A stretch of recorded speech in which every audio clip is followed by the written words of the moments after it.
Hey, this is Stacia, and today we are going to look at a USCF rated tournament game that I played at the Parma Chess Club just yesterday, actually, which was Tuesday, February 8th, 2022.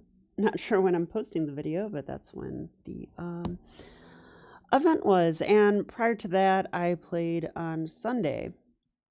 And I just want to give you guys a quick recap. I um, went 2 out of 3 at that against higher rated opposition. And so my rating has gone back up to 1704. So, of course, I want to be over 1700. So, it's feeling quite good going into this tournament.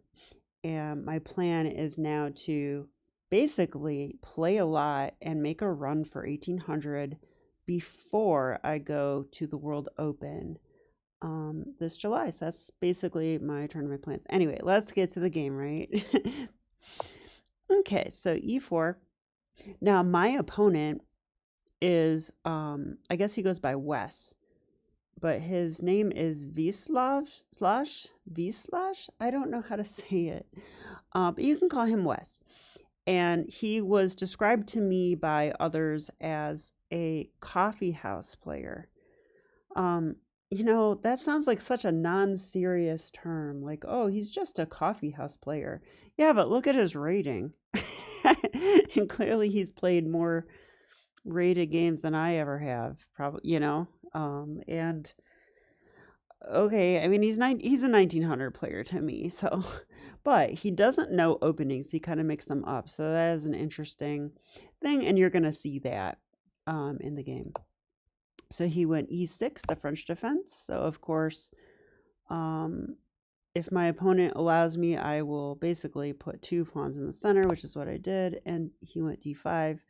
So this is normal, and then knight d2. I like the Tarrasch variation of the French, and now things start to get weird. So knight e7, I was like, okay, knight e7. I mean, I thought, he's a 1900 player. He must have ideas, right? I thought, okay, if I go e5, he'll hop his knight into f5. Maybe that's part of the idea. And otherwise, I'm not sure what that knight's doing. If this knight comes to c6, it'll be superfluous. If, I guess, g6 is possible. But otherwise, if he stays there, he's blocking the bishop. So it's not a great move, but, it's a move. Okay. So I played this because it seemed principled. And I did see knight g6 here. So not clear to me what that knight's doing. I was very tempted to play h4. I think h4 would be an interesting way to approach the position. I mean, I kind of expect h5 if I do this. But then maybe, this square is something I can use now. So maybe white is the one that benefits more from this, because I'm still not sure how black will make use of the g4 square. Yeah, and I think, when I analyze this game, yeah, there's a game played by MBL, who's the World Blitz champion now. And, yeah, I mean, like, white plays, like, g3, and then after c5, which I don't even know if Vislav will play this, but it just says, oh, yeah, then they play for the file. So e takes d5, e takes d5, check. I play like this in a different variation of the French. And they give knight here and castles, and you can often do this. You can, well, I don't know about often, but it's an idea to trade off the pawns, give this check, and then, put pressure on the e file, like check and here. And, well, I don't know, just to tell you the idea. I mean, the main idea of this is that the bishop's awkward. So, like, if we take on c5, they want to play bishop takes c5, right? But if we check and they block with the bishop, you know, then that bishop is pinned, so we can take this and they can't even take back. You know, so you're kind of getting the idea. And you can also like check here, and then later they castle, then you do this, and they have to waste a tempo. And then you can play knight b3, and okay, so you're getting the idea. It kind of wins time, which is why I think this plan has value. All right, anyway, in the game, I did not play h4. I was like, look, I'm just going to develop my pieces. He knows his openings. I don't know what he's doing. So bishop g3. And I'm just like, okay, I'm not going to commit my pawn. I'm just going to develop. You know, if he goes c5, which is the normal French move, I'll just go c3. You know, this is my idea. And then he thought a while and played this. I was a little surprised to see this move because, well, just to tell you, I taught a class today at Laurel School. So I have, you know, 12 kindergartners and first graders. And I just taught them today, never move the same piece twice in the opening. I mean, they're beginners, right? So I can say never. But look what my opponent did. I mean, this is a 1900 player. But that being said, it has some value. I mean, given that he wasted so much time, I probably could just castle here, and I really considered it. I'll turn on the engine to see if I castled and he did take. Wow, the engine says positions equal. So there you go. Yeah, I didn't like the look of this either. So I actually played the move, which turned out to be the top engine move, so I'm quite happy. Bishop f1. Yeah, it doesn't look like a a good move. But it is, because the knight, you know, he's not stable here. Like, what is he doing here? I can kick him away, possibly with tempo, like knight b3, and that knight is attacked, and he doesn't look super easy to defend. Like, for example, let's say black just made a move. I don't know. I'm just going to make a nothing move, okay? This is a nothing move. It's a bad move. But I could go knight b3, attacking the knight, and if bishop here, I could actually play e5. This is what I thought.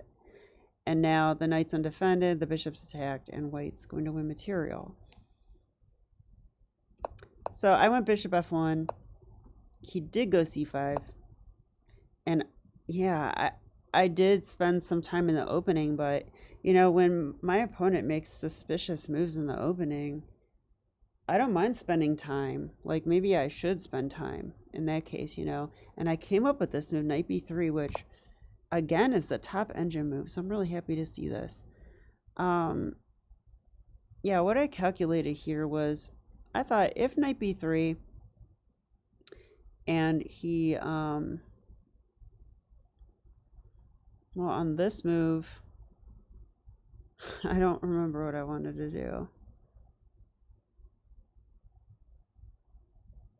I think on that move I was going to jump in. The reason being, this is his good bishop. And if he wants to trade that bishop off, I think, plus he's kind of wasting time doing that a little bit. Well, maybe not. It's not developed. But I was willing to do this. But I thought the critical try might be this move, because it attacks my knight. And there, I was going to take that knight. Oh yeah, maybe this is my idea. After this, I think I was just going to take this. Because it does feel like black's just moving his pawns, and I get a piece out. That's kind of what I was thinking. Okay, that makes more sense. I was thinking about this later, I think. Okay, so after knight b3, he did take here, and now I took the knight, allowing this capture. But now I can take with the queen, and I did calculate this. So, and I thought, you know, he's up a pawn, but if you guys know me and you don't, then you know I love to sacrifice pawns. I was like, hey, I'll sacrifice and I'll castle, you know, which is exactly what happened in the game. And I saw that there was no e5. So, I mean, I'm almost fully developed here, and I don't know what black's doing, right? It kind of looks like like a Morphe game, like a Morphe versus an N game. Like, why are black's pieces all in the back row? So anyway, I was just asking my girls that today too, but you know, they'll leave their pieces on the back row, doesn't matter what I say. All right, so anyway, here he played knight to c6, which is what I expected. It protects the pawn. Now, I thought maybe I could take that pawn, right? Like, maybe I could take it. I don't know. Let's explore a little bit. Now, if I take this right away and the knight takes, it's kind of annoying that the knight is attacking my queen like this. And I thought, if check,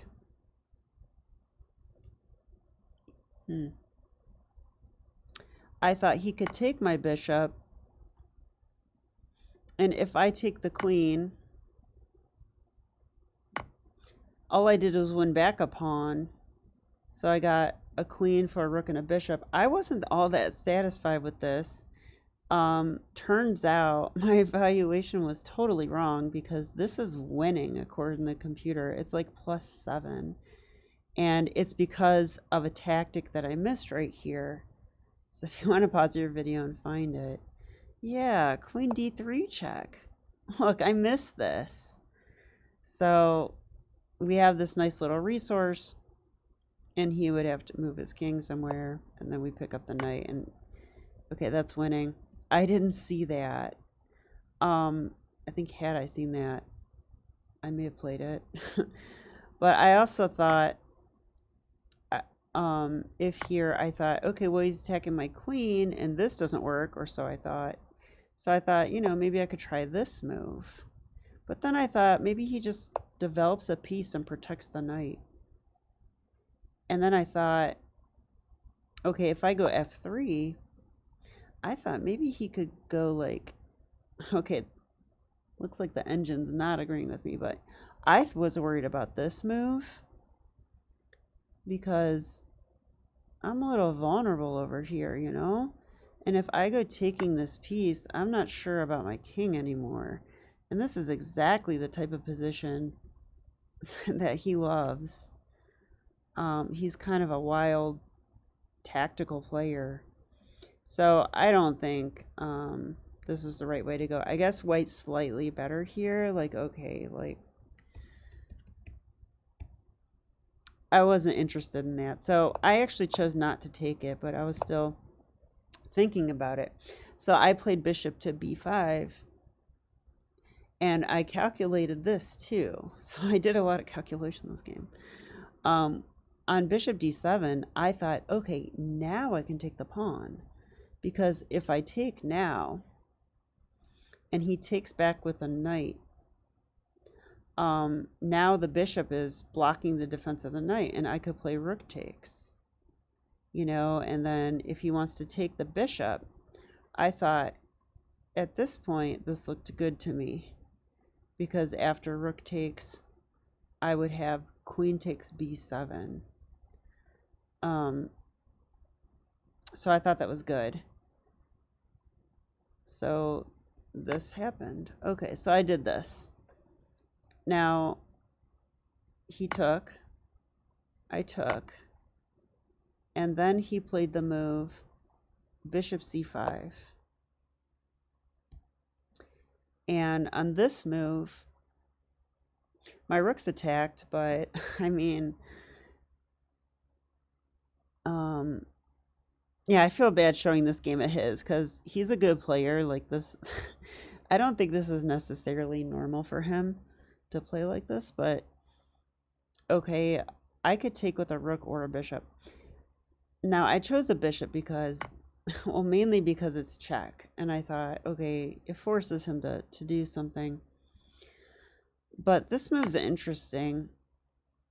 Here I calculated queen b6. I thought, you know, queen b6 might be a move, because now if I try to do a discovery, my bishop will be hanging. So I actually calculated this one because now my bishop's not hanging. And I thought, what did I think here? I thought this is pretty good, actually. Isn't this pretty good? Yeah, it is winning. I just checked with the engine. Wow, this is the best move? Well, that's not a good sign. Okay, so this is winning. So instead of queen b6, I guess the best move is castles, which, you know, that's not. So I guess this is just a really good move. Okay, turns out that this move is just as good as bishop d7. They're both good. So I played this one. Okay, and now you're going to see why I was in the mood to make a video, because I'm pretty excited about the way I played this game, and especially the ending, even though I was in time pressure. So I'm working on my confidence as a chess player, and well, I have to admit, sharing this game, you know, I think helps me believe in myself a little bit more, so that as I continue playing, you know, I can be more confident in my moves, and maybe that'll help my time management. So anyway, I thought he would go king f8 or king e7. He went king f8. I actually thought this move was riskier because, well, I have this bishop d6 resource. If the king's on e7, I don't really have that because the king's guarding and that's guarding. But if the king's on f8, I do have this resource, so I have my eye on this. And after king f8, I mean, the engine says everything's winning. I'm sure it is. But I played this move. Bishop takes e6, which I thought was kind of a cool move, because it's sort of pinned. It's like x-ray pinned, because if he takes my bishop, I'll play check. That's a discovery. It's actually double check. And then I thought,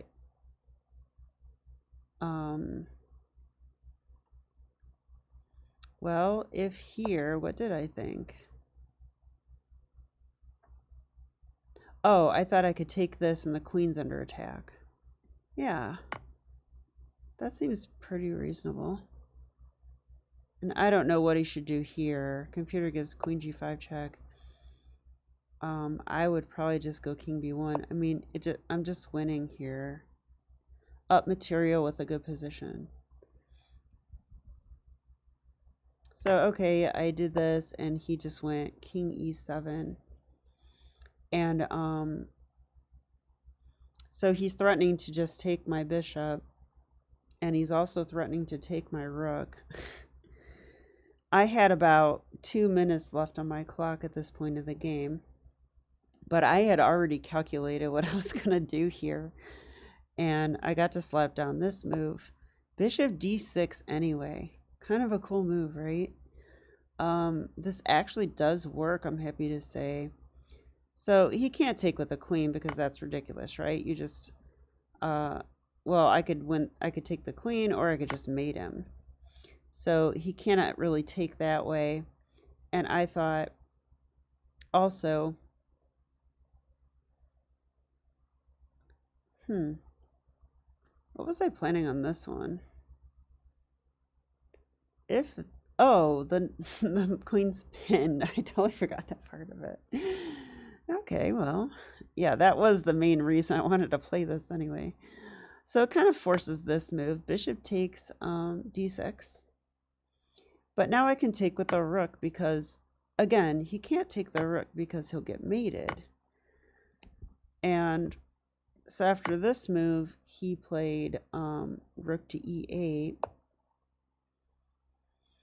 So, okay, I think he really is, I mean, I don't know. Is he threatening that? No, he's not threatening anything. Yeah, he can't take the rook. He can't take the rook. He can't take that without losing his queen. So, maybe he's trying to back rank mate me. That could be. Maybe he's trying to back rank mate me. But here, I had about, I think 40 seconds or less on my clock. So I just had a lesson with National Master Michael Jolson just last week. at the office. That's the beauty of working for Progressive Chess during work hours, no less. But anyway, he looked at one of my games and told me, you can't be afraid to go into endings. That's part of being an attacking player. Sometimes the best thing that you will get is to trade down and simplify into, a better ending. And he was telling me, don't be afraid of endings that are, slightly better for you or better for you. And you have to, believe in your ability to play those endings. I guess even in 30 seconds, which I wouldn't want to do. But here I did see that if I play bishop takes f7, I will end up in an ending where I'm 2 pawns up. And I thought, even I can win that in time pressure, 2 pawns up. So I actually did go for this. Now, is that the best move? Probably not. I think maybe he can't really take the bishop. So, I could probably do this if I wanted to. Because now that's a threat. Michael Jolson had this idea, actually. And if he went, gosh, I don't know. What should he do here? It's actually hard. Okay, let's say he went here. I'm sorry.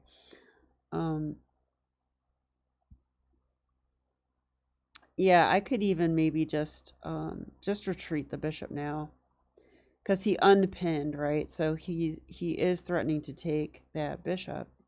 So I could just drop back maybe. I'm still threatening this rook d7 thing, which is a little bit of a skewering the queen, because there's a mate threat there. That's a lot of stuff there. So yeah, I could have played this way, but I do feel like with 30 seconds left on the clock, it's harder to play this way and see everything. At least for me it is. So instead I did play this, which after takes, and here I thought check, here, rook here. I'm 2 pawns up in this rook ending, and my rooks are more active. I thought even I can win this. So it went something like this. I stopped notating, of course, but I mean, I have a 3 versus 2 over here, and I have a 3 versus 2 over here. So I'm winning on both sides of the board. So really what I should do is trade my rooks off at some point. But until then, I should just get my king active and maybe push my pawn some. So that's kind of what I did.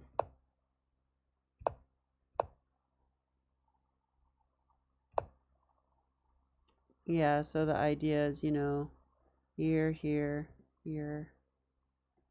Keep pushing. Make a passed pawn. Yeah, he closed this down, which I think is smart, because now if he ever wins these, he'll get 2 connected passers.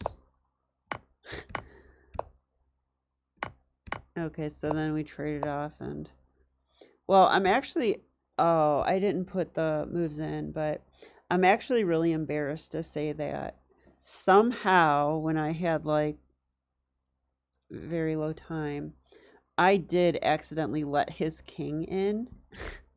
His king actually did come in, and I made a queen, but he basically ate all my pawns. And then my queen had to fight against 2 connected passers. It was very close, actually. So that is something I'm going to have to work on. But I did figure it out barely, and I had 1 second left on my clock when the dust settled, and then I was able to checkmate him and get the win. So pretty crazy stuff, right? So just as a quick review, I mean, he played this really weird idea of knight g6.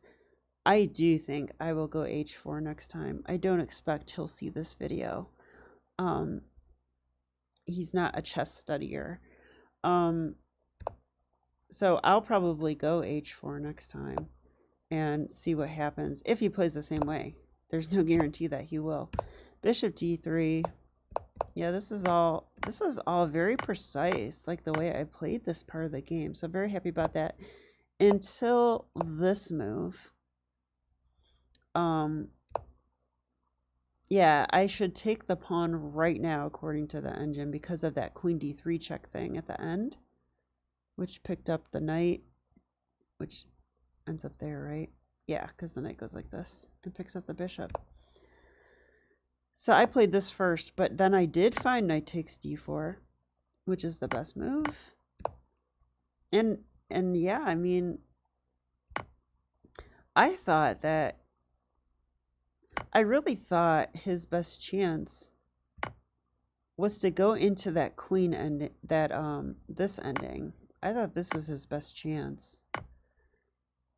Yeah, I can take this. Okay, this is what I was planning, and I thought I'm better here. I mean, the engine's saying +7. I mean, I would have never thought it was +7, but okay, I guess it's +7. I guess if I look at it longer, I kind of understand. I mean, black's position's kind of ridiculous. But okay. But it was really fun playing these two moves. So when I slapped this down and this one, I mean, it just looks like a ridiculous position, doesn't it? And so I'm happy anyway. So I do feel like games like this make me feel like I'm getting better at chess because I could have never have played this way against a 1901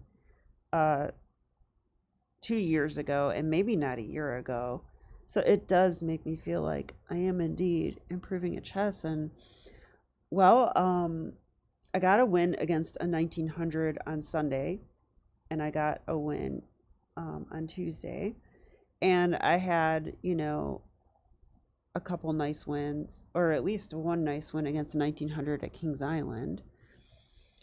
Yeah, it's like my ability to win against 1900s is going up. So that bodes well for my goal of reaching an all new high rating of 1800. So yeah, please wish me well. You guys know I work very hard at this.